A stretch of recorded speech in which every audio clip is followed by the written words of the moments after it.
Acho que podemos ir começando. Então, olá a todos, bom dia. Obrigado por estarem aqui presentes. Portanto, esta webinar é sobre esta questão de usar modelos mais pequeninos de inteligência artificial, também como levá-los assim para produção.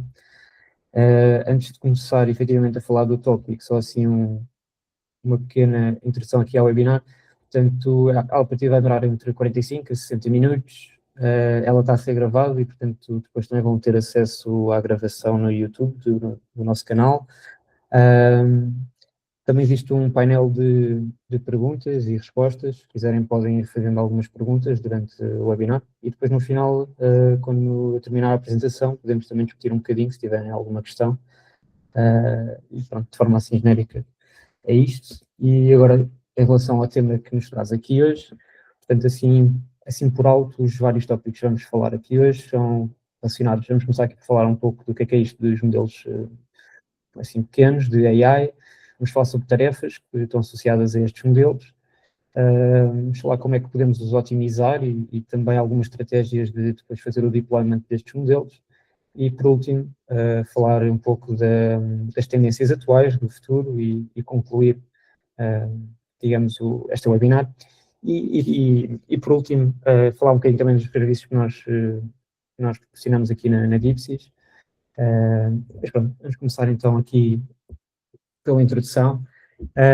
Portanto, a ideia principal que eu vos quero deixar aqui hoje é que realmente eu acho que o futuro está mesmo, o futuro, digamos, da inteligência artificial está muito relacionado com estes modelos pequenos, na parte das tarefas que as empresas precisam e os problemas que têm, não necessitam necessariamente de utilizar estes modelos muito grandes, como os modelos proprietários da Gemini, da OpenAI, etc. E, portanto, estratégia de utilizar estes modelos pequenos, customizados, e que fazem, digamos, um target muito específico a tarefas particulares, acaba por ser uma estratégia muito boa.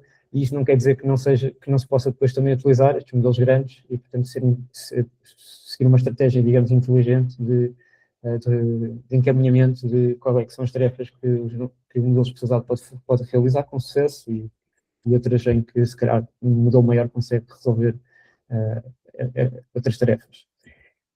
Portanto, começando aqui, se calhar, por tentar definir o que é isto de modelos pequenos, genericamente, eu diria que uma boa definição é que qualquer modelo que tenha menos que 8 bilhões de parâmetros, 4 a 8 bilhões de parâmetros, acaba por ser considerado um modelo relativamente pequeno nos dias de hoje. Modelos maiores, pronto, acho que já começam a entrar, digamos, nesta dimensão de modelos maiores em que é estritamente necessário ter, digamos, uma infraestrutura, um hardware relativamente mais pesado para poder correr estes modelos. E qual é que são as motivações de nós queremos muitas vezes utilizar estes modelos mais pequenos, modelos open source, modelos open weights? Aqui a ideia é sempre um pouco a ideia de termos um pouco mais controle, em certos casos reduzirmos os custos, não quer dizer que isto seja necessariamente verdade, até porque os modelos proprietários muitas vezes fazem custos bastante competitivos. A ideia também, às vezes, em certos casos, para modelos muito customizados e relativamente pequenos em número de parâmetros, ter uma inferência mais rápida. E depois há aqui esta ideia do controle associada à privacidade, num ponto, dos dados que passam por estes modelos, se estiverem a correr em máquinas nossas ou até mesmo em máquinas geridas por uma AWS, etc., temos um pouco mais de controle, mas depois a própria questão do modelo, que se nós sabemos exatamente qual é que é o modelo que está a correr, nós temos mais controle e sabemos que de um dia para o outro assim, esse modelo não vai ser alterado.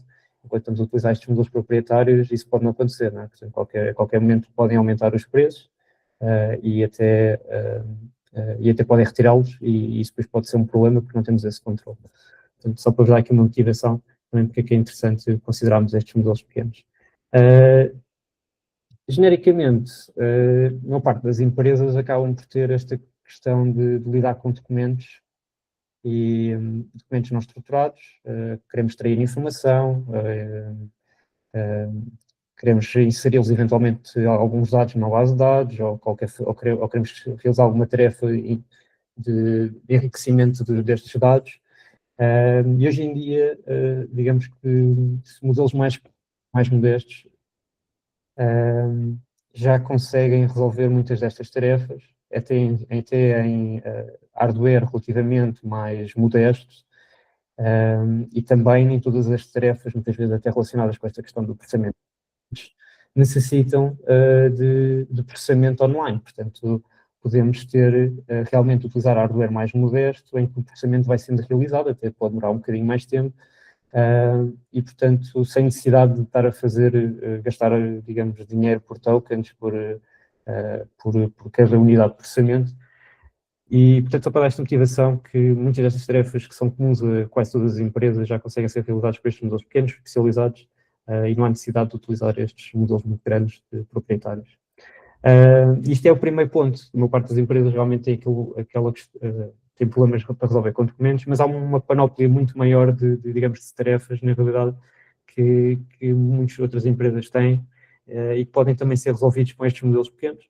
Eu faço aqui uma listagem não extensiva, obviamente, mas para vos dar aqui uma ideia de alguns desafios que muitas vezes também são comuns, que é fazer procura semântica, detectar anomalias nos dados, a classificação de imagens, análise de sentimento, a classificação de texto também, e portanto há aqui muitos, digamos, muitas tarefas que hoje em dia modelos bastante modestos conseguem já dar-nos bons resultados com alguma confiança, sem necessidade de estarmos a fazer chamadas, digamos, a estes modelos proprietários. E portanto a motivação também acaba por ser esta. Muitas vezes nós, nas várias empresas, temos processos manuais, repetitivos, e que muitas vezes estão a tirar valor, digamos, valor, digamos, inteligente das próprias pessoas, porque têm necessidade de fazer não têm esses processos digitalizados, etc. E a ideia aqui é a motivação aqui é, se calhar, há uma forma qualquer de nós podemos automatizar estes processos.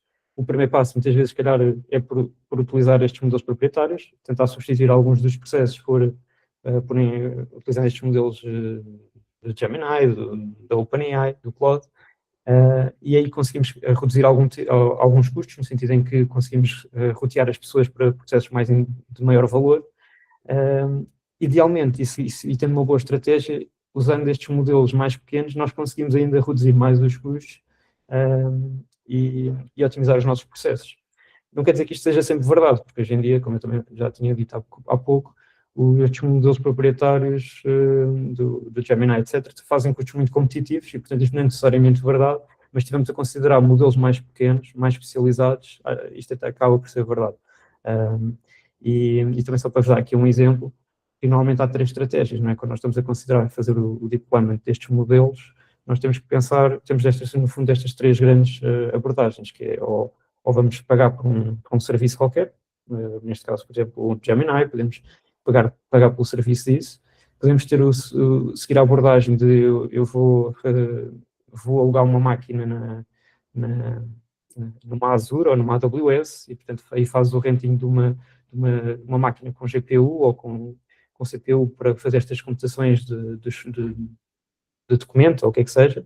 E depois ainda temos outra abordagem que é podemos comprar a nossa própria infraestrutura, não é? E correr as coisas on-prem e saber fazer esta escolha de qual é que é a melhor solução faz parte também de lidar com esta questão dos modelos pequenos.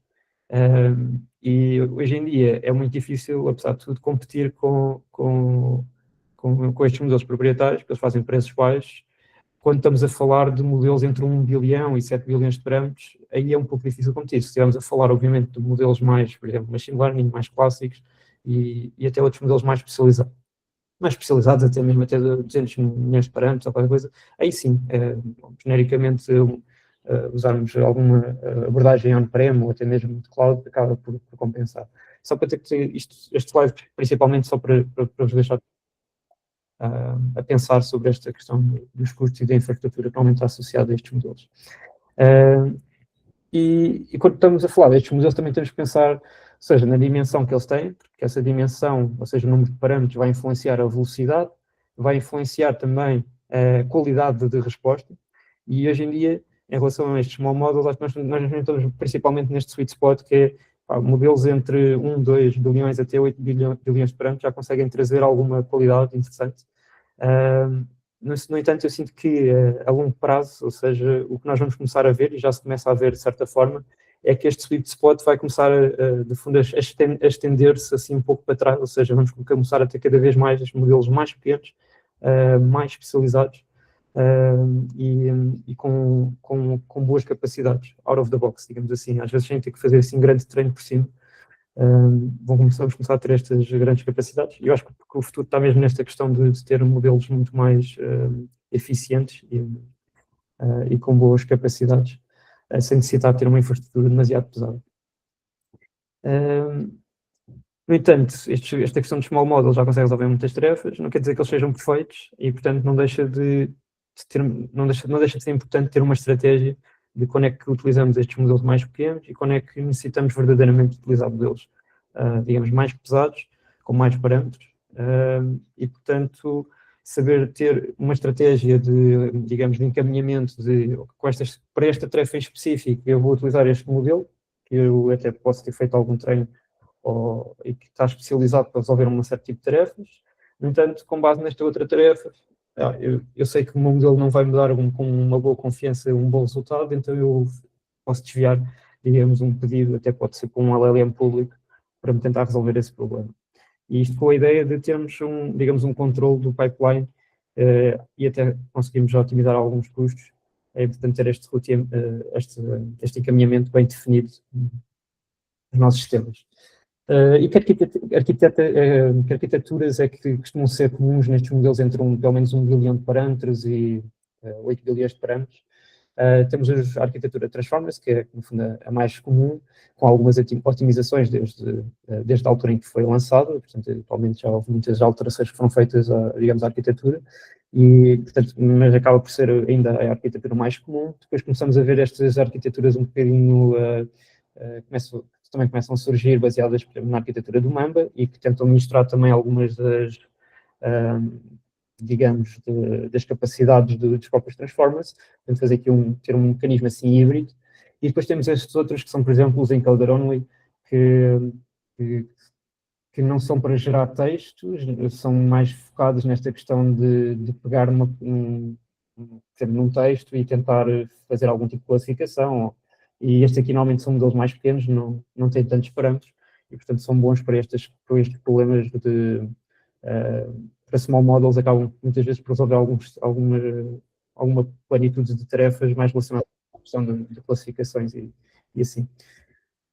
Outras arquiteturas que também estão a ficar muito famosas, por exemplo, o Mixture of Experts, não está propriamente associada diretamente a esta questão de modelos pequenos, mas é uma estratégia que estes modelos têm surgido muito, em termos de inferência, a velocidade de processamento ser bastante rápida, ou seja, ao nível de um modelo destes mais pequenos, fazendo a troca por precisarem de ter um bocadinho mais de memória RAM para poderem correr, mas no fim do dia eles correm como se tivessem muito menos bilhões de parâmetros. Portanto, um modelo, por exemplo, de 30 bilhões de parâmetros vai correr a uma velocidade, por exemplo, de 3 bilhões de parâmetros, dependendo do número de parâmetros ativos que tem, com uma qualidade de um modelo intermédio, portanto, uma qualidade de um modelo, por exemplo, de 14 bilhões. Portanto, mas pronto, é um tipo de arquitetura que está cada vez a ter mais, a surgir mais, por estas questões mais de eficiência de execução. Abstraindo agora um pouco também, e falando para começarmos a apresentar muitas mais tarefas que muitas vezes são comuns a aparecerem, e que o AI nos pode ajudar, e também aqui referir a alguns modelos open weight, open source que estão disponíveis. Por exemplo, no caso de problemas que envolvem linguagem e visão, temos os modelos do Qwen3 Vision Language. Recentemente lançaram novos modelos que são bastante capazes. Ainda hoje saiu um modelo do DeepSeek, OCR2, que também vem tentar, pelo menos pelos benchmarks, promete ser um modelo que vem trazer muita qualidade com um modelo muito pequenino, de 3 bilhões de parâmetros para extrair informações de documentos.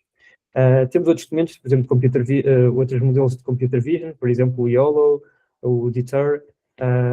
Também são modelos muito capazes, relativamente pequenos, para fazer a detecção de objetos em tempo real, etc. E, portanto, depois temos os modelos, obviamente, de time series, de tabulares, que também são modelos relativamente modestos em termos de dimensão e que permitem já fazer ajudarem muitas tarefas, quer seja de forecasting, quer seja de classificação.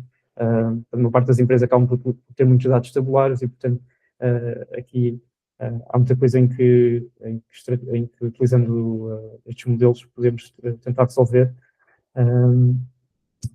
Numa perspectiva mais clássica, de um machine learning mais clássico, pronto, temos sempre os modelos mais clássicos, como o XGBoost, o CatBoost, no caso o clustering, K-means, DBScan, e portanto para dizer que nem tudo também é deep learning, também temos esta questão de modelos mais clássicos que têm uma quantidade de parâmetros muito menor. Normalmente aqui a dificuldade de lidar com estes modelos está muito mais associada na parte do processamento dos dados, do feature engineering, e precisar de ter dados para poder fazer treinos, porque quando falamos destes outros modelos maiores, os foundation models, são modelos que genericamente são mais genéricos e, portanto, a necessidade de ter, não há propriamente uma necessidade de ter dados para poder começar a ter resultados. E acho que isto leva-me a este slide, a seguinte, que é quando é que nós devemos utilizar estes foundational models, e quando eu digo foundational models aqui estou a considerar também, estamos aqui a falar também destes modelos proprietários, estamos a falar de outros modelos que, por exemplo, no caso de dados tabulares, começam a haver estes modelos baseados em deep learning maiores, com cerca de 200 milhões de parâmetros, que já foram treinados em muitos dados e, portanto, quando queremos adaptar aos nossos dados, não precisamos já ter assim tantos dados para começar a ter alguns resultados interessantes. E, portanto, começam a haver esta noção de foundation models, que é pegamos num modelo treinado já em muitos dados, com uma boa capacidade, e depois fazemos só um pequeno ajuste ao nosso domínio local, ou seja, os nossos dados que nós tínhamos. No entanto, a curto prazo, esta ideia de usar um foundation models acaba por ser sempre uma boa estratégia, porque é uma boa forma de provar conceito, de provar, se calhar, algum ROI, de que esta é uma boa solução a seguir. No entanto, a médio e longo prazo poderá não ser a melhor estratégia, porque podemos não estar a utilizar um melhor modelo para a nossa tarefa, podemos estar a pagar mais do que aquilo que quer seja em termos de API calls ou de infraestrutura, e, portanto, seguir esta estratégia de a longo prazo, se calhar de passar por uma abordagem de custom training, acaba por ser uma boa abordagem. Vamos começando a pilotar, porque muitas vezes nós nem sequer, as empresas nem sequer têm os dados que se calhar são necessários para poder ter bons resultados com modelos mais pequeninos. E a ideia daqui do Custom Training é realmente tentar arranjar uma arquitetura de modelo que tem menos parâmetros, mais especializada, só que para isso precisamos de dados, muitas vezes, e por isso temos que ter uma estratégia de como é que vamos adquirir esses dados. Se calhar começamos a gerar dados atuais, e até podemos utilizar estes modelos proprietários, estes foundation models, até para poder gerar algum tipo de dados que nos possa ajudar. E a médio e longo prazo, fazemos esta transição em que começamos então a treinar, já temos os dados, começamos a treinar modelos mais específicos, com menos parâmetros, para substituir estes modelos muito grandes, com o objetivo de reduzir realmente os custos, aumentar a inferência, a velocidade de inferência, e também ganhamos este controle porque somos donos, digamos, do modelo e do processo todo. E, portanto, é importante ter sempre esta estratégia em mente para obter melhores resultados. Para além disso, também vos queria falar aqui desta plataforma, que não sei se vocês conhecem, que é o Hugging Face, que no fundo representa, entre muitas coisas, que entretanto a plataforma foi evoluindo, é um módulo zoo e é um data zoo, portanto, muitas vezes para algumas tarefas é interessante visitar, por exemplo, os datasets que estão aqui presentes, porque pode ser um caminho para resolver algumas tarefas.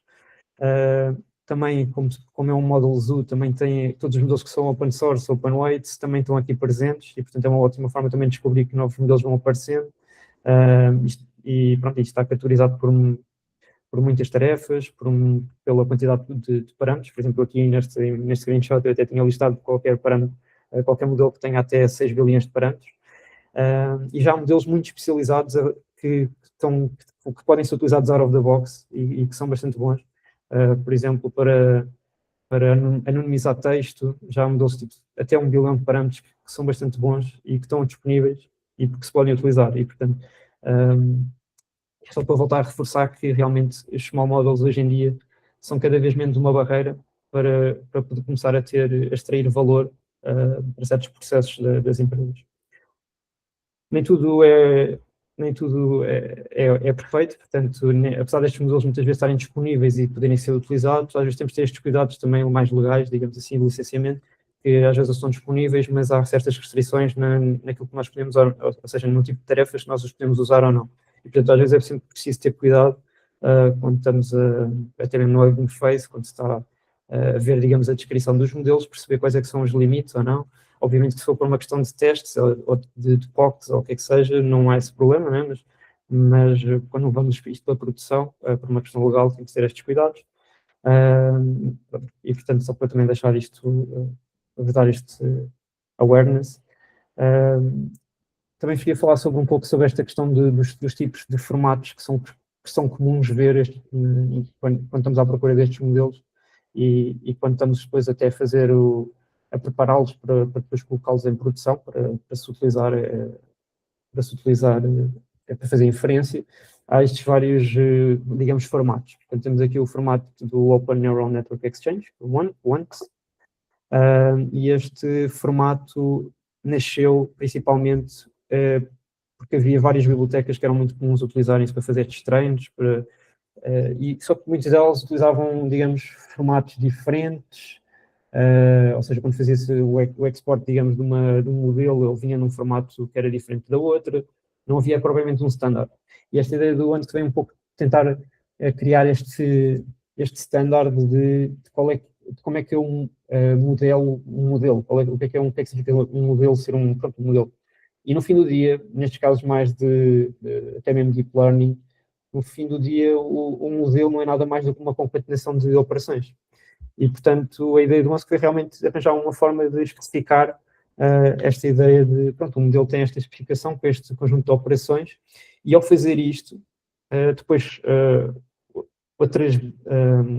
digamos, outras bibliotecas podem pegar nisto e ainda otimizar ainda mais estes grafos de operações. E, portanto, por isso é que depois existem estas outras que vocês podem ver aqui, por exemplo, os runtimes, o ONNX runtime, estas outras bibliotecas vão depois pegar nestes grafos de operações e fazer otimizações. Para tentar, porque no fim do dia depois vai correr em máquinas específicas, por exemplo, pode-se pôr isto a correr num Raspberry Pi ou num NVIDIA Jetson, que são mais especializados, por exemplo, para computação no Edge. E se nós sabemos exatamente qual é que é o hardware e sabemos as operações, nós podemos otimizar exatamente para aquele hardware correr com a velocidade máxima que nós conseguimos.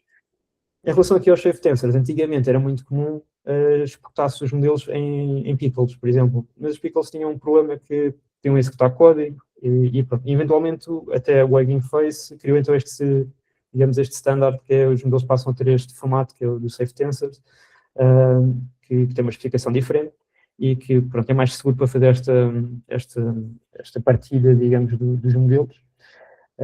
Hoje em dia ainda há mais formatos que se costumam ver bastante, que estão mais associados com esta questão da otimização dos modelos e, portanto, muitas vezes os modelos são quantizados. Isto o que é que isto quer dizer? Eu vou falar um bocadinho mais à frente, mas no fundo é reduzir a precisão dos números que estão associados a cada parâmetro. Portanto, se estivermos a falar de 7 bilhões de parâmetros, é reduzir, por exemplo, em vez de um número ter não sei quantos bits, é reduzir isso para menos bits. E isso faz com que a dimensão mude e, portanto, há uns certos formatos que, no fundo, codificam como é que se deve ler esses ficheiros que foram quantizados. Focando agora mais especificamente nas tarefas, portanto, como nós estávamos ali, como falámos há bocado, existe muito esta questão de lidar com documentos e, portanto, ter digamos, um mecanismo, um pipeline de ingestão de documentos e da extração inteligente da informação que está nestes documentos é muito importante. E há vários focos em que certos modelos muito especializados podem atacar, né? Portanto, para resolver tarefas muito específicas. Portanto, podemos querer ter uma parte em que estamos simplesmente, por exemplo, pegando num PDF, queremos exatamente extrair o texto, as tabelas que estão lá presentes, e saber exatamente que só uma tabela está na página 2, e portanto, ter também uma ideia estrutural do documento. Depois temos uma tarefa em que podemos querer extrair exatamente quais é que são as empresas que estão associadas, os nomes das pessoas, e até fazer se quiséssemos criar um grafo relacional, um grafo entre os vários elementos, podemos também fazer isso, e portanto há aqui um processo de enriquecimento do próprio documento, e depois podemos nós próprios tentar fazer alguma classificação. Por exemplo, este documento é uma invoice, é uma invoice, ou podemos querer fazer uma classificação qualquer de sentimento, o que é que seja.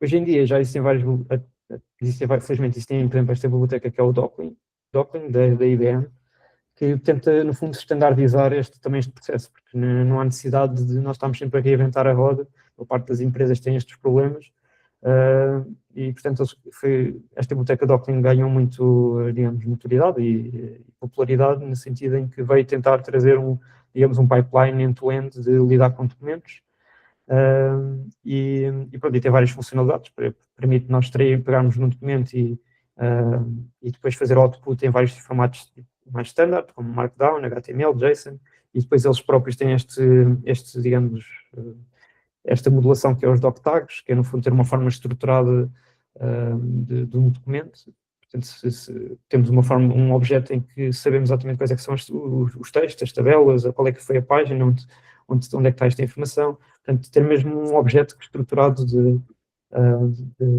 que é que representa um documento, e depois tem várias integrações que faz com que esta biblioteca também seja interessante, que seja MCP servers e outras bibliotecas comuns como o LangChain, o AI e assim. E isto depois permite nós pegarmos nos resultados destes documentos e aumentar o valor associado a ele. Portanto, permite depois nós possamos fazer procuras inteligentes aos documentos, permite fazer perguntas aos próprios documentos e inserir, pronto, em workflows de agentes, entre outras coisas. E, portanto, esta biblioteca, só para também, caso vocês não conhecessem, é um bocado por ser uma boa biblioteca. E lá no meio, como vocês estão a ver, há este AI-powered pipelining, que no fundo, como eu estava aqui a mostrar, ou seja, normalmente há várias tarefas, subtarefas que estão associadas a esta questão de processar documentos, e eles têm já um conjunto de, digamos, de plug and play, em que nós podemos alterar exatamente qual é que é o modelo que estamos a usar para fazer o CR, portanto dá para fazer estas pequenas alterações sem ter que reinventar, digamos assim, a roda. Pode haver casos em que, ou seja, dependendo da vossa complexidade dos vossos pipelines, pode fazer sentido vocês não utilizarem isto, porque podem ter um processo relativamente mais simples, não há necessidade de estarem a ter o burden de ter uma biblioteca em que vocês depois têm que se adaptar à própria biblioteca. Portanto, às vezes é uma questão também de perceber exatamente quais é que são as vossas necessidades e restrições. Mas pronto, isto acaba por ser uma biblioteca interessante nesse sentido de dar a fornecer um processamento end-to-end. Dar aqui um exemplo concreto, pronto, é bastante comum haver esta questão, por exemplo, imaginem contabilidade ou o que é que seja, em que nós temos um documento, uma invoice, e queremos extrair de uma forma estruturada o conteúdo que está nessa invoice, para inserir numa base de dados, para fazer perguntas, para fazer algum tipo de enriquecimento. E hoje em dia estes modelos pequenos, há muitos, como eu já vos tinha falado ali mais acima, há vários modelos que já conseguem trazer alguma confiança, dependendo da complexidade dos documentos, e bons resultados. Por exemplo, temos os Qwen 3 Vision Language, até 4 bilhões de parâmetros, que já trazem para alguns documentos menos, digamos, complexos, conseguem, no fundo, fazer uma ótima extração. Como eu estava a dizer ainda hoje, não experimentei, mas a DeepSeek também lançou um modelo que supostamente pelos benchmarks compete com a Gemini, o Gemini que é público e que se pode utilizar, e portanto está a haver muitos avanços nestes modelos pequenos para esta questão também da própria extração de informação dos documentos. Para além desta questão de Vision Language, é que estamos com um prompt, tentamos extrair a informação de um documento, também existem estas outras tarefas que são mais, não precisam de modelação complexos, que é temos um texto e queremos fazer algum tipo de operação, por exemplo, identificar quais é que são as entidades que estão num pedaço de texto, classificação desse próprio texto, ou até extrair alguma informação desse texto. E, por exemplo, atualmente existem, por exemplo, estes modelos do Liner 2 Encoder, que são modelos de 200 milhões de parâmetros, quer dizer, que colocam à vontade num CPU, e, portanto, permite fazer out of the box, e obviamente depois pode fazer algum fine-tuning para domínios mais específicos, mas permite ter resultados interessantes para este tipo de tarefas mais específicas. E, portanto, não há necessidade de estar a utilizar é porque, no fundo, nós temos sempre estas duas abordagens. Podemos usar um LLM genérico que foi treinado para qualquer tipo de tarefa, digamos assim, e podemos dizer ele, agora faz uma classificação deste texto, ou extrai-me estas entidades. Mas estamos a usar um modelo super pesado e, no fundo, a gastar dinheiro, quando na verdade tínhamos de ter um modelo super pequenino a fazer este processamento num servidor ou até no nosso próprio computador para fazer esta extração de informação. E, portanto, se nós formos inteligentes, conseguimos reduzir imenso os custos com bons resultados. No entanto, há muito mais tarefas, ok? Portanto, só para temos tarefas, obviamente, de geração de texto e estamos mais a pensar em LLMs, atualmente nos dias de hoje, mas temos estas tarefas de object detection, de segmentação, como estávamos ali a falar, do document analysis, extrair informações dos documentos, também estávamos ali a falar há bocado, fazer perguntas a imagens, relacionado mais com esta questão do vision language. Temos tarefas como reconhecimento de voz, text-to-speech. Hoje em dia também temos bastantes modelos nesta onda, que até 7 bilhões de parâmetros também, que já são muito bons em termos de capacidades. No caso da língua portuguesa é sempre complicado, porque a maior parte destes modelos mais pequenos são abrasileirados, portanto aí tem que ter algum, ou seja, aí nesse caso teria que se fazer algum tipo de fine-tuning específico para poder ter capacidades digamos, de português de Portugal, e portanto muitas vezes acaba-se por estar dependente de alguns serviços pagos, a não ser que se tenha, a não ser que haja a possibilidade de fazer este treino que eu estou aqui a dizer. Temos aqui a questão do semantic search, pode ser por texto, pode ser por imagens, podemos querer procurar uma imagem que é parecida com outro, ou um texto que é parecido com outro, e isto ajuda imenso, por exemplo, quando estamos com tarefas de, por exemplo, temos uma knowledge base de documentos e queremos fazer perguntas a esse knowledge base, é muito comum utilizar-se esta questão de semantic search. Temos aqui a questão de forecasting, temos um histórico de inflows e cash flows e podemos querer fazer uma previsão da tesouraria no futuro, para cada uma das contas que nós temos. E depois temos também esta questão do tabular prediction, que é o que as empresas também, lá está, na sua maioria acabam por lidar com problemas tabulares. E temos estes foundation models como o TAB PFN, para V2, por exemplo, que tem uma licença, que não se pode utilizar assim, digamos, à balda, tem que ter cuidado na utilização. Mas também temos outras abordagens mais clássicas, como o XGBoost, CatBoost, Light GBM. E pronto, depois temos também estas tarefas de detectar anomalias nos dados, que também é bastante comum, muitas vezes, lidar-se com estes problemas. E num caso mais clássico, depois temos também estas tarefas mais de classificação, regressão, fazer clustering, continua a ser muito comum, por exemplo, aí no caso de marketing, só fazer esta classificação dos nossos clientes para poder fazer um ataque mais segmentado, de maior qualidade aos nossos clientes. E pronto, e depois há aqui digamos, outras tarefas que também estão relacionadas com esta questão mais de machine learning, reduzir a quantidade de features, que é para depois o processamento dos dados ser menos pesado, entre outras coisas. Saber também escolher seguir uma abordagem mais clássica de machine learning ou deep learning tem um pouco também a ver com a quantidade de dados que nós temos, a quantidade de dados que não temos, a infraestrutura que temos. Genericamente, classical machine learning corre em CPU, obviamente pode ser acelerado com GPU. Deep learning, normalmente temos que ter a infraestrutura um bocadinho mais pesada, temos que ter GPUs, e portanto, dependendo do tipo de tarefas, temos que adaptar, digamos, a abordagem que nós temos. Também, se quisermos ter, digamos, resultados um pouco mais interpretáveis, genericamente, abordagens mais clássicas de machine learning são o caminho, porque o deep learning acaba por ser sempre uma espécie de black box, não conseguimos propriamente extrair, digamos, insights muito claros do porque é que tivemos uma certa previsão. E, portanto, para certos domínios e para certas restrições, temos que ter, às vezes, alguma atenção nestas abordagens. Falar-vos agora um pouco também sobre esta questão de adaptar os modelos, né? Porque, ou seja, nós agora pegamos, por exemplo, num QN 3 de 4 bilhões de parâmetros, que é um modelo relativamente já bastante bom para muitas tarefas. E se nós quisermos fazer algum ajustamento, ou seja, algum treino em relação aos nossos dados, ou para lidar com um certo conjunto de tarefas, genericamente existem estas duas bibliotecas atualmente que são muito populares e são muito boas para fazer este treino, em que nós adaptamos apenas certas quantidades de parâmetros nos nossos modelos. O Unsloth e o Axolotl são, no fundo, estas bibliotecas, as melhores bibliotecas para fazer este tipo de ajustamento destes modelos, nestes LLMs, neste caso são Small Language Models ou Large Language Models, depende.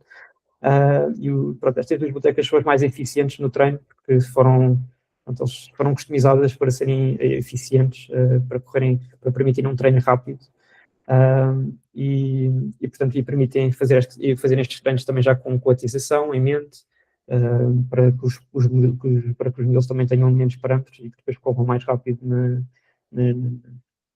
no hardware que tiverem que correr.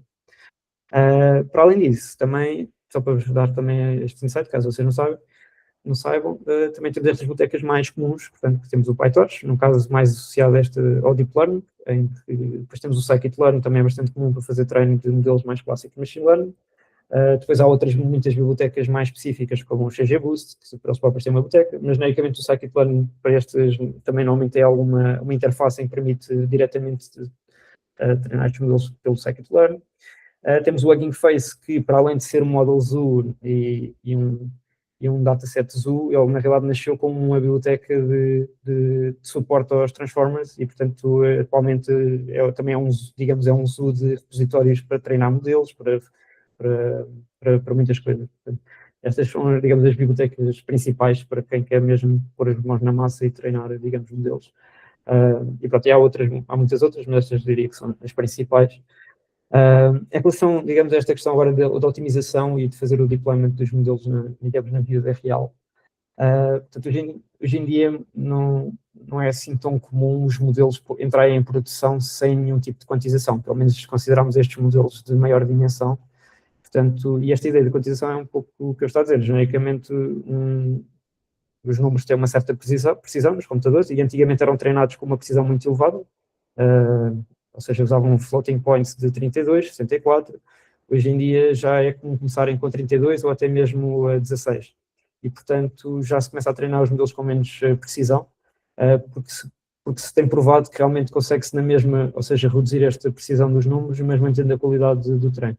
E isso também tem sido um esforço, digamos, na academia, de garantir que se consegue fazer isto, e mesmo o hardware tem evoluído nessa perspectiva, ou seja, os GPUs da NVIDIA, por exemplo, que são lançados hoje em dia, já têm, digamos, unidades especializadas para trabalhar com estas precisões menos elevadas, para permitir este treino mais rápido para estes modelos quantizados. Depois há várias estratégias de quantização, pode ser feito durante o treino, pode ser feito pós-treino, e depois tem benefícios ou não, mas só para dizer que fazendo este processo de quantização nós conseguimos ter modelos mais pequenos que depois serem mais pequenos, ou seja, ocupam menos espaço e permitem fazer uma inferência mais rápida. E precisam de menos memória RAM, portanto, ou VRAM, neste caso do GPU, e pronto, isso acaba por ser um benefício enorme porque permite alguns modelos correrem diretamente em portáteis e etc. Muito comum atualmente existe também este formato que é o GGOOF, que também, no fundo, é uma quantização, e só queria, se caso vocês já alguma vez vão procurar, por exemplo, ou usem o Olama ou até o Hugging Face, e se encontrarem alguns ficheiros com uma certa terminologia, era só para também vos dar estes insights do que é que significam os vários caracteres. Porque hoje em dia é comum os ficheiros dos próprios modelos darem uma meta-informação dos modelos. Por exemplo, normalmente dizem o número de parâmetros, por exemplo, 4 bilhões, ou neste caso, por exemplo, este modelo está aqui de 1 bilhão de parâmetros. Se seguir, por exemplo, o Mixture of Experts, ele diz o número de parâmetros de totais e depois vai dizer quais é que são os números de parâmetros que são ativos, e portanto isso dá-vos uma ideia vocês têm logo uma ideia de qual é que vai ser a velocidade que vocês vão estar à espera na inferência. E também dá-vos logo uma ideia, seguindo um pouco aquela regra que eu estava a dizer, por exemplo, se o modelo tiver 30 bilhões de parâmetros e tiver 3 bilhões ativos, vão ter uma qualidade normalmente de 14 bilhões de parâmetros, ou um bocadinho assim.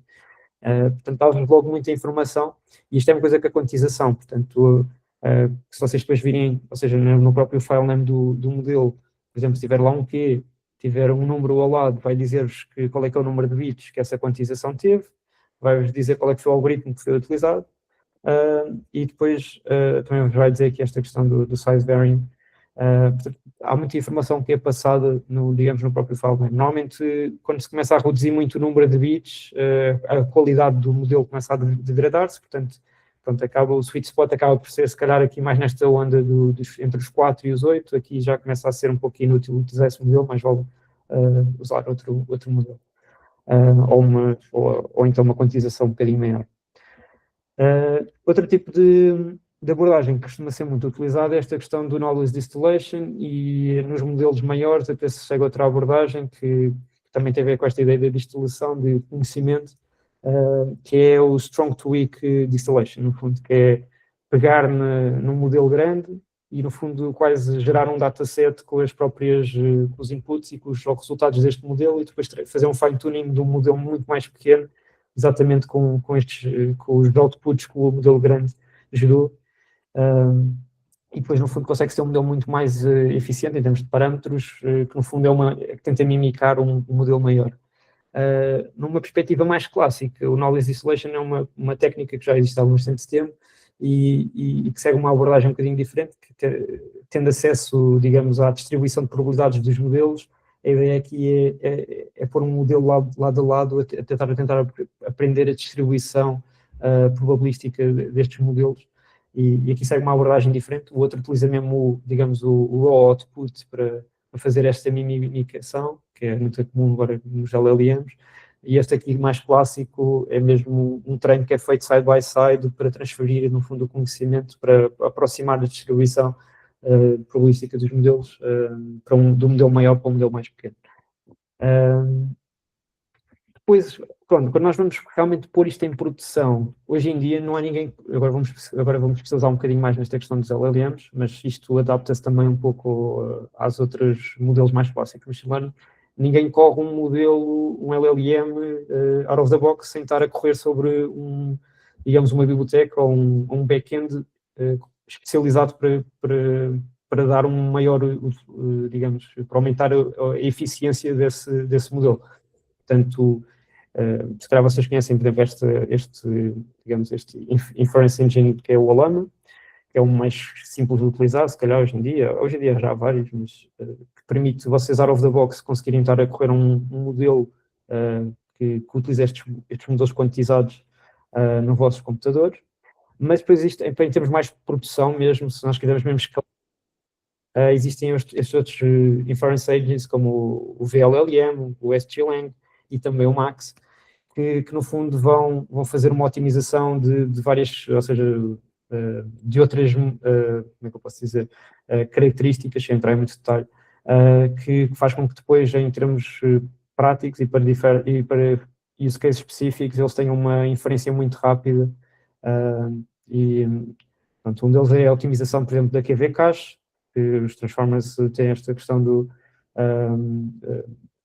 do QV Cache, e eles conseguem arranjar metodologias para otimizar esta questão, e entre outras muitas coisas. E, portanto, quando se está a pensar em pôr isto em produção, não há uma forma de fugir de seguir estes Inference Engines. Normalmente, eles seguem todos um standard que é o OpenAI API. Portanto, no fundo, a OpenAI foi meio o pai desta questão da criação destes APIs para conectar-se com LLMs, e hoje em dia há este standard que todos cheguem mais ou menos os mesmos endpoints, para que seja muito fácil transitar quer seja de um inference engine para o outro, quer seja de um provider para o outro. E, portanto, muitas vezes fala-se só do modelo, mas há uma camada só que tem a ver com esta parte da inferência, da otimização da inferência, que é aí que se chama, pronto, esta coisa do Inference Engine. E se nós ainda quisermos depois escalar ainda mais isto, existem estas outras frameworks, que é o Ray e o GPU Stack. O GPU Stack, por exemplo, só para vos dar aqui uma ideia, ele no fundo por baixo vai utilizar o VLLM, o SGLang e outras coisas, mas facilita imenso se vocês tiverem, já precisamos a falar, por exemplo, de um cluster de computadores. Ele vai ajudar imenso a fazer esta distribuição da computação, já tem embedido também os load balancers, já tem muita coisa, e portanto é uma forma muito rápida de começar a utilizar sem estar muito preocupado com as configurações destas bibliotecas, porque depois o problema destas bibliotecas é que, como estamos a falar de otimização, há muitos ajustes a fazer, muitas vezes. Por exemplo, usando o GPU Stack, pelo menos, digamos, o atrito de utilização destas ferramentas fica muito reduzido, e, portanto, só para vos dar também este insight. E, portanto, com base em tudo aquilo que eu estava a dizer, há todo um pipeline normalmente está associado a levar estes modelos, digamos, de um estado, digamos, de concepção até depois à realidade, né? Porque muitas vezes há esta questão de fazer o export, digamos, dos modelos que estavam num formato, por exemplo, a ONX, depois fazer a otimização dos próprios grafos de operações, existe esta questão também da quantização, de reduzir o número de parâmetros, e depois há esta questão de fazer o deployment. Quando estamos a falar de dispositivos on edge, é muito comum se utilizar, por exemplo, o Once Runtime, que no fundo vai ser, digamos, o back-end que vai correr efetivamente, vai correr isso. Depois temos, mas depois existem outros, como o OpenVINO, que está mais associado aqui à computação da Intel, e depois temos também, se usarmos, por exemplo, o hardware da NVIDIA, também temos o TensorRT. E eu falei-vos ali de algumas otimizações, mas depois há estas também, pronto, esta questão do batching, né? Muitas vezes as operações que nós fazemos, se tivermos muitas computações que podemos fazer em paralelo, o batching vai ajudar neste aspecto. Também existe esta estratégia que tem a ver com o pruning, que é, há muitos parâmetros, aqui mais relacionado com o deep learning, há muitos parâmetros que às vezes não trazem, ou seja, estão a aumentar a complexidade da computação, por exemplo, em 8 bilhões de parâmetros, se calhar há alguns parâmetros que não estão a ser úteis, quando o modelo foi treinado, não houve aproveitamento destes parâmetros, e portanto esta noção do pruning, que é tentar reduzir pesos que não são, parâmetros que não são úteis, e pronto, e o resto nós mais ou menos falámos durante aqui a apresentação. E isto leva-nos também a estas considerações, que é quando nós vamos pôr em produção, temos que pensar convém containerizarmos digamos, o modelo ou até a própria a infraestrutura que vamos correr, de forma a que seja fácil transitar de uma infraestrutura para outra. Temos esta questão do model serving, que é o modelo vai correr, vai ter que estar sobre um API qualquer, portanto podemos usar o TorchServe, podemos usar o BNTML, o Triton Inference, há muitas bibliotecas, digamos assim, que podemos utilizar para no fundo, dar acesso, digamos, do modelo a pedidos externos.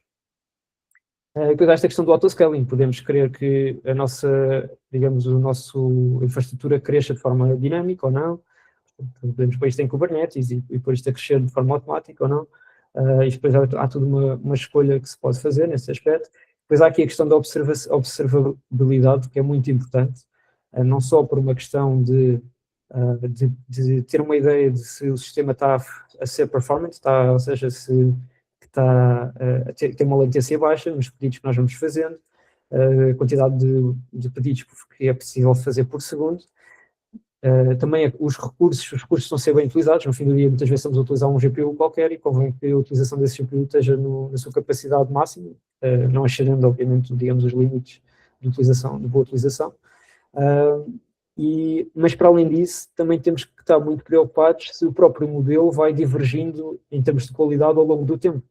Portanto, convém termos métricas que consigamos medir para saber se as previsões que ele está a gerar pioraram ao longo do tempo ou não. Às vezes convém ter um feedback loop, por exemplo, se houver uma interface associada a isto, haver uma forma de ter um feedback loop em que conseguimos ir obtendo uma ideia de como é que as previsões estão a correr ou não. Isto vai permitir ter uma noção se é necessário fazer, por exemplo, um treino de alguma coisa, ou se é preciso perceber se, por exemplo, se for uma câmara, se calhar a câmara que estava a gerar os dados está embaciada, ou seja, há várias coisas que podem influenciar, digamos, a qualidade depois das previsões, e se não tivermos métricas para medir isto, nós não conseguimos adaptar-nos de forma a garantir que a qualidade se mantenha ou até evoluir no tempo.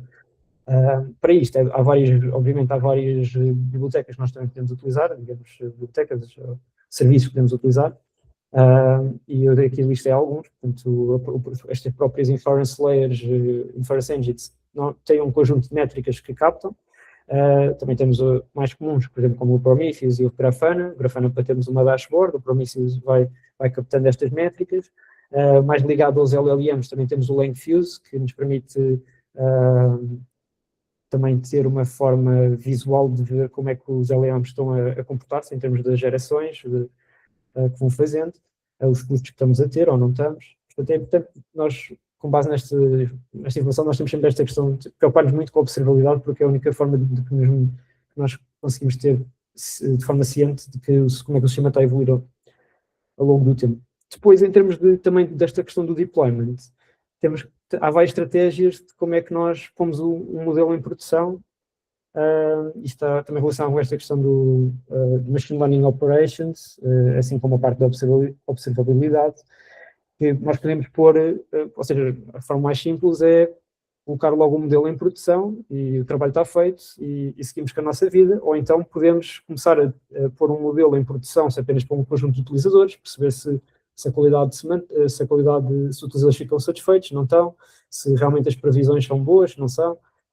É possível fazer uma espécie de A/B testing, em que também para um conjunto pré-selecionado de utilizadores, nós fazemos um teste a ver se este modelo tem melhores resultados do que o modelo que nós queremos introduzir. Podemos fazer esta questão do shadow, que é um modelo, temos um modelo antigo ainda em produção, mas colocamos, por exemplo, um novo modelo também a fazer inferência, a fazer previsões, mas apenas em logs ou de outra forma, e só para começarmos a ter uma noção de realmente se nos traz bons resultados ou não este modelo, sem afetar diretamente a produção.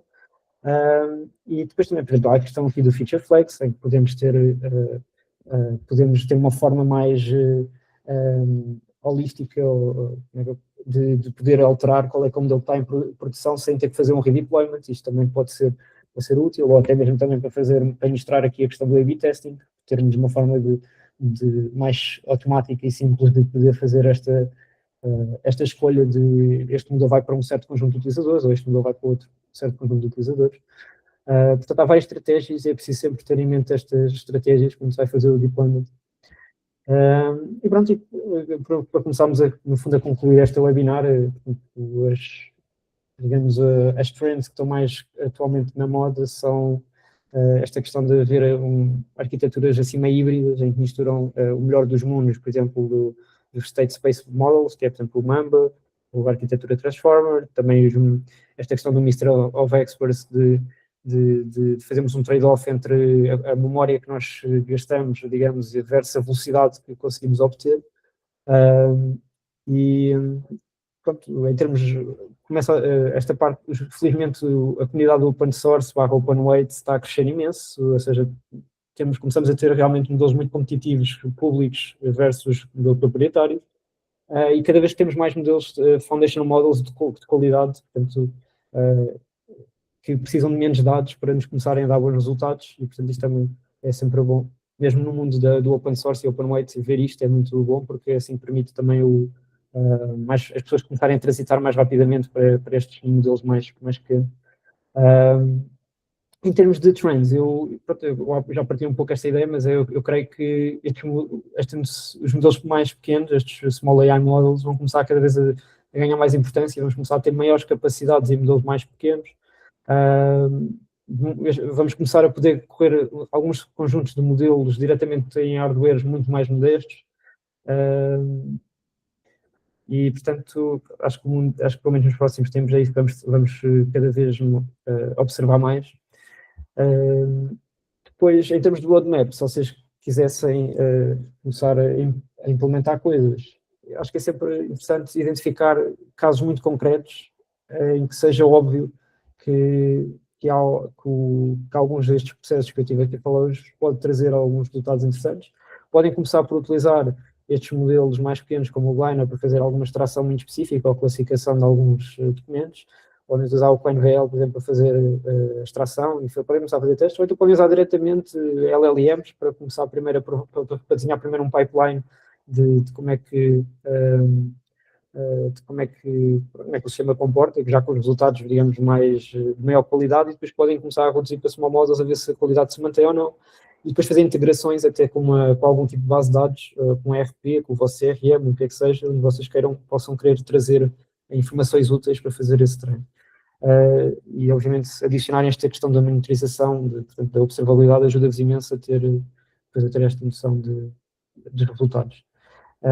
E no fim do dia, é perceber se compensa, se não compensa, se realmente se começar a avaliar se há mais outras oportunidades, caso estas tenham tido sucesso.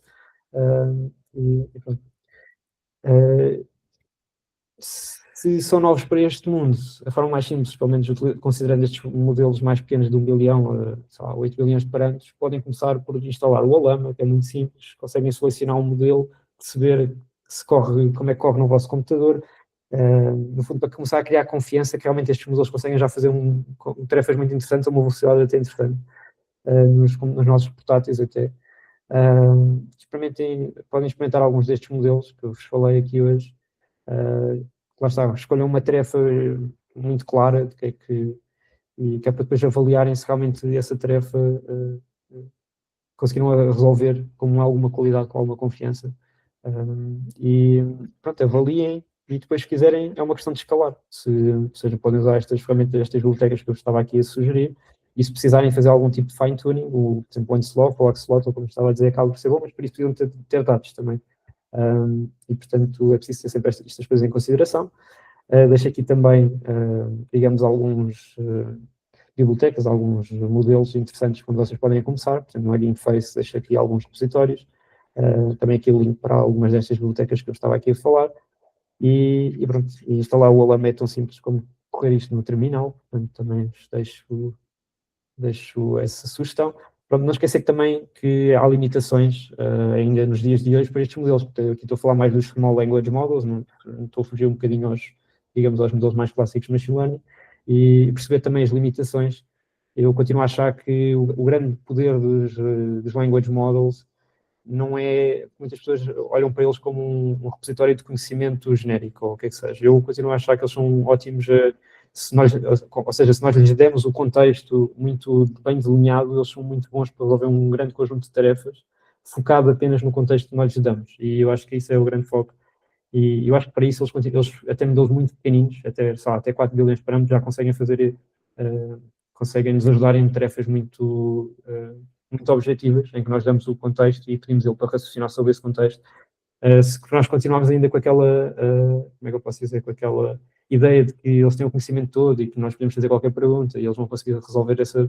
Eu acho que estamos longe disso e eu acho que não é aí que vai ser o ponto forte destes modelos pequenos, nunca vai ser.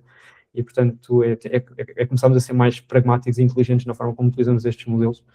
E aí está a estratégia de como é que nós gerimos o contexto dos modelos e que integrações é que nós fazemos, que tools é que nós damos a estes modelos, para pronto, essa parte mais também relacionada com os agentics. É aí que estes modelos têm um grande poder e é isso, e acho que é isso que nós vamos começar a ver mais, estes modelos mais pequenos, a continuarem a ser muito capazes de lidar com estes contextos muito limitados e com ferramentas que nós lhes damos e eles conseguirem realmente ajudar-nos imenso nestas tarefas. Por fim, pronto, para dizer que uma ideia muito óbvia, como já tinha dito, é a parte do processamento. Há muitas coisas, muitos processos relacionados com lidar com documentos, portanto é uma boa forma de começar por aí. Depois, escolher bem os modelos para diferentes tipos de tarefas. Há alguns tipos de modelos que são mais indicados. Se quiserem, depois podem rever este canal, este webinar, para ver aquelas partes em que eu vos mostrei alguns exemplos, alguns modelos nas diversas categorias. E pronto, infelizmente, por causa da quantização, esta frase é um bocadinho exagerada, mas com o processo de quantização e com as funcionalidades destes modelos mais pequenos, nós realmente conseguimos fazer o deployment e ter um pipeline de processamento de documentos, etc., em dispositivos relativamente modestos. E acho que cada vez vamos ver isso mais. E pronto, no fim, só para finalizar, os nossos serviços aqui na Dipsys, caso estejam importados, nós temos estes 4 grandes pacotes, digamos assim, que temos um pacote mais especializado na parte da discovery, de tentar sugerir a melhor estratégia de implementação de abordagens de inteligência artificial e definir um roadmap muito claro. Temos aqui esta questão de construir pilotos também rapidamente, sem burocracias, e tentarmos mostrar valor rapidamente. E depois temos esta questão mais a longo prazo do AI Adoption Integration, que é realmente construir uma solução end-to-end com integrações nos vossos sistemas, etc. E realmente, pronto, aí realmente ter entregar um produto que esteja a funcionar em produção e em escala. E depois temos esta questão também do AI Training, um pouco que nós também tentamos mostrar aqui com estes webinars, mas nós próprios fazemos algum tipo de formação em diversos componentes, no fundo para fazer enablement das equipas das empresas e trazer maior valor até mesmo às equipas que já estejam a trabalhar nestes âmbitos de machine learning ou inteligência artificial. E pronto, aqui isto são alguns dos nossos pacotes também de treino estão relacionados com isso, portanto, tudo para developers, para business leaders, e depois, obviamente, fornecemos, digamos, treinos mais customizados. E pronto, por fim, é isto. Acho que podemos abrir o Q&A. Não sei se tem alguma questão. Temos uma questão no chat.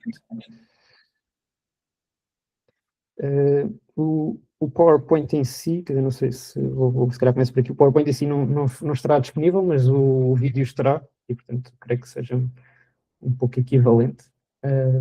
Isso estará disponível, provavelmente entre hoje e amanhã, ou do género, provavelmente já estará no YouTube. E eu já não sei bem em que contexto é que foi esta pergunta, mas assim, a palavra agente é sempre uma palavra muito, muito genérica, né? Hoje em dia usa-se a palavra agente para tudo. Portanto, um agente consegue sempre resolver estas tarefas. Estive a falar até dos modelos proprietários, etc. No fim do dia, um LLM que desde que tenha acesso a tools, portanto, com que consigas depois fazer consigas pegar no output de um LLM e fazer uma chamada a um API ou uma base de dados, o que é que seja, tu, isso no fundo podes considerar isso um agente e, portanto, consegues fazer todas aquelas tarefas que eu estava a dizer. Genericamente consegues com um agente fazer isso, claro.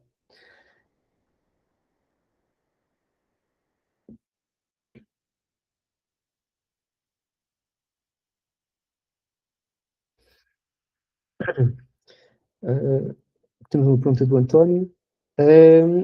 Eu sugeria, se estiveres aberto a isso, António, fazermos uma chamada exploratória, se quiseres, e podemos falar mais concretamente sobre isso. No entanto, em relação aos ERPs, há várias abordagens que para mim saltam sempre assim à vista. Portanto, podes querer, provavelmente tens todo se calhar uma questão relacionada com o pipeline dos documentos, não sei como é que essa integração, ou seja, dos documentos que estão relacionados com o ERP, como é que essa ingestão é feita na base de dados, como é que, se há um processo manual ou não. Depois tens a questão do enriquecimento de valor, por exemplo, há bocado dei aquele exemplo de tesouraria, em que tu podes querer fazer um forecasting, por exemplo, da liquidez da empresa, portanto, tu tens um histórico de como é que o inflow nas várias contas, ou seja, o dinheiro que entrou, o dinheiro que saiu ao longo do histórico da empresa e queres prever, por exemplo, qual é que vai ser a tua liquidez a 90 dias, por exemplo, isso é importante na parte das empresas, ou seja, isso é um use case possível. Ou seja, há várias coisas que nós podemos apontar, mas eu sugeria, se concordares, podemos fazer obviamente uma chamada e podemos discutir exatamente e perceber exatamente quais é que são os problemas que vocês gostavam de resolver ou extrair valor. Isso seria o que eu sugeria.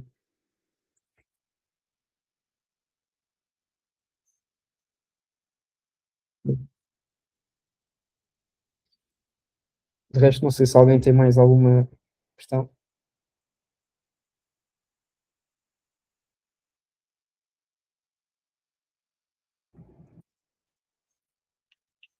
Mais um minuto e acho que estamos.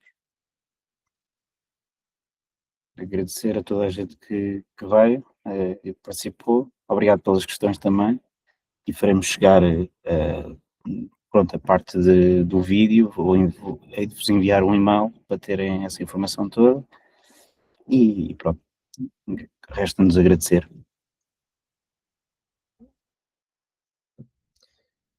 Agora vamos fechar aqui a sessão. Muito obrigado a todos por terem participado.